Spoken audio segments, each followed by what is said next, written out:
We're back now at 8:10, and this morning on today's Health, growth hormones and children. A new Swedish study shows that treating exceptionally short children with a growth hormone can significantly increase their height, in some cases up to 8 inches.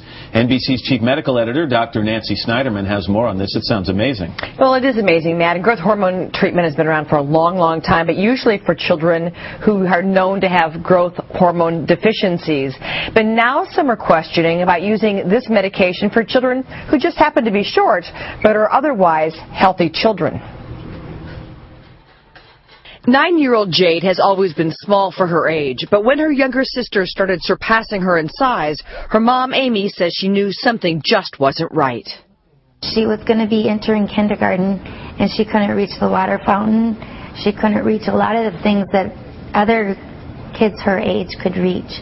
Amy is taking what some consider a drastic step, bringing her daughter to the University of Wisconsin to be treated with growth hormone therapy. We just took a deep breath and thought that things will work out as they should, and it has worked out well for Jade. Dr. David Allen is the pediatric endocrinologist treating Jade. He says being unusually short compared to their peers can cause a host of challenges for a kid.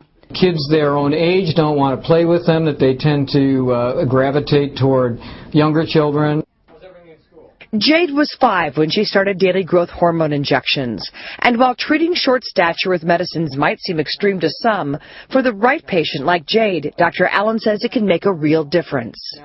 She was several centimeters below, far below the 3rd percentile. And now after 4+ years of treatment, she is at the 10th percentile. However, he says it's important that physicians are honest with patients about the potential risks.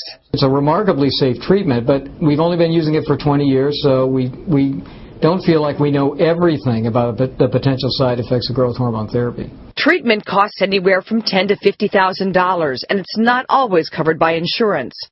All the more reason parents need to have realistic expectations about what the therapy may or may not accomplish.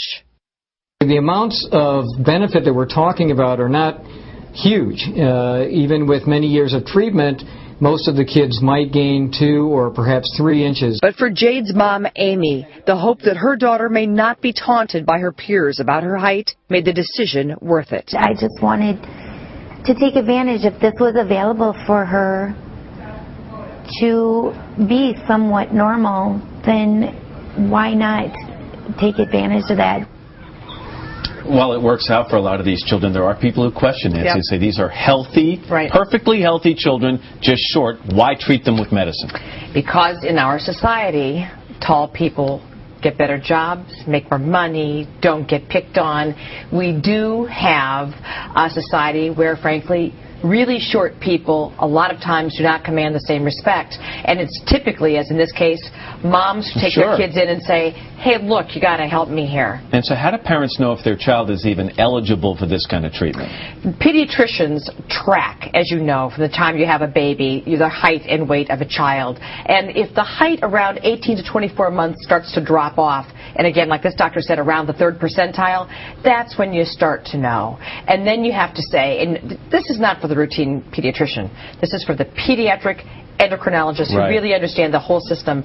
They may say, hey, look, your child may do well with this, and then you really have to figure out, this is going to fit you and your family and child. And I think it's a 3-way conversation. Yeah, and I think I was reading your notes on this, and it's interesting that the best results occur with a short child but who has tall parents. Yeah, interesting. And, you know, there's obviously something genetic at play there. If you're a short child and you have short parents, you're not going to do as well. Short child, tall parents, you do better. Boys get more out of this than girls, and the age of doing it is usually about age 8 to 13 for boys, 10 to 15 for girls. Does work, and parents should know long-term, so far, safe. All right, and I bet there are a lot of parents watching that story right now. That's Nancy, thanks very much. You're welcome, Matt.